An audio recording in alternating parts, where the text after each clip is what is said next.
American നാവികനായ Neil Armstrong ആദ്യമായി ചന്ദ്രന്റെ മണ്ണിൽ കാലുകുത്തി. എഡ്വിൻ ആൽഡ്രിൻ അദ്ദേഹത്തെ പിന്തുടർന്ന് ചന്ദ്രനിൽ കാലുകുത്തി.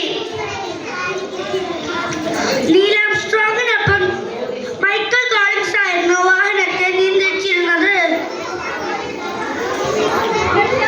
നീൽ ആംസ്ട്രോങ്ങിനൊപ്പം ചേർന്ന് ഇരുവരും ചന്ദ്രന്റെ മണ്ണ് ശേഖരിച്ച് സാമ്പിളുകൾ ഭൂമിയിലേക്ക് കൊണ്ടുവന്നു.